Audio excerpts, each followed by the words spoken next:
Terima kasih Bapak Presiden, Bapak Wakil Presiden, saudara-saudara sekalian. Saya tidak memberi pengarahan, tapi saya memberi beberapa komentar.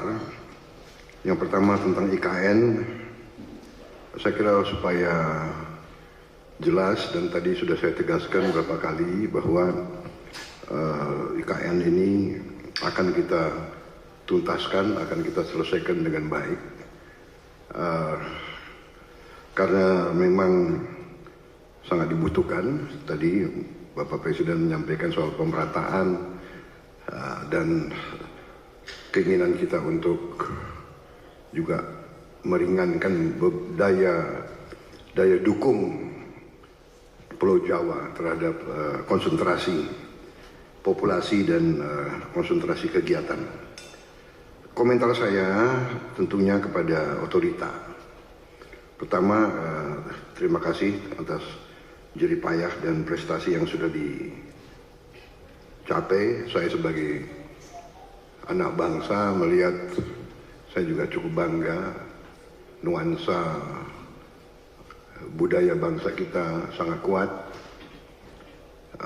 dan ini juga membesarkan hati kita semua. Ini juga membuat saya ingin cepat beroperasi di sini, Pak. Pak Jokowi yang susah-susah, yang menikmati pertama saya, ya itulah takdir, Pak, begitu. Minta maaf, Pak.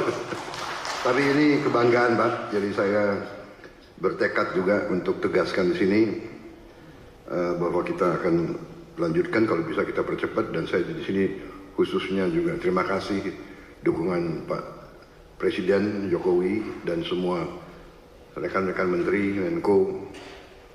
Sekali lagi Menteri Keuangan, Menko Perekonomian yang terus membantu saya menyiapkan APBN yang akan datang. Ini sangat membuat saya optimis. Walaupun tantangan global besar, tapi kekuatan kita besar. Dan dukungan Pak Presiden sekali lagi saya sampaikan, dan semua menteri membuat saya sangat optimis. Dan untuk ini juga saya ingin meyakinkan otorita bahwa ruang anggaran yang kita siapkan cukup besar, dan kita bisa, saya kira, selesaikan beberapa hal yang penting dalam IKN ini. Kalau menurut saya intinya adalah ibu kota negara, intinya adalah pusat pemerintahan. Berarti yudikatif, eksekutif, dan legislatif. Berarti gedung MPR DPR menjadi prioritas dengan perumahan anggota DPR MPR dan ruang kantornya, dan juga MA/MK juga sangat mendesak menurut saya. Jadi kalau bisa, mungkin otoritas sudah bisa mulai mungkin membuat sayembara untuk desain yang bagus, yang tidak bertentangan atau bertabrakan dengan desain yang sudah ada. Jadi MPR DPR, kemudian yudikatifnya, kalau itu sudah selesai, sebetulnya secara substansi ibu kota pemerintah sudah bisa beroperasi di sini. Kita tidak perlu tunggu yang lain-lain.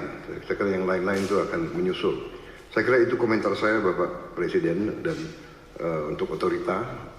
Yang kedua, bagaimanapun saya dididik untuk selalu menghadapi kemungkinan yang paling jelek, karena kita inginnya forest city. Berarti masalah hutan itu sangat besar, berarti kita harus siap untuk bencana, bahaya kebakaran. Nah, ini kita harus siap dengan teknologi yang ada, dan mungkin ada perencanaan yang lebih besar menghadapi kemungkinan yang paling jelek. Teknologi mungkin dengan pemantauan, dengan juga penambahan, saya kira penambahan pemadam kebakaran, tim-tim pemadam kebakaran, mungkin koordinasi. Kita harus juga bantu Badan Bencana Alam, BNPB ya, BNPB mungkin harus konsentrasikan, tidak boleh ada sedikit peluang untuk mengancam ibu kota negara, karena kita desainnya forest city, berarti forestnya masuk ke city. Kita harus, dan untuk itu saya sangat terima kasih ada penambahan embung-embung yang demikian besar. Saya kira itu Bapak Presiden komentar dari saya. Saya optimis selesainya pusat pemerintahan dengan investasi yang lain akan mengundang investor lebih besar lagi. Demikian, terima kasih. Mantap kawan, kita akan memiliki ibu kota negara baru. Mainkan, sip.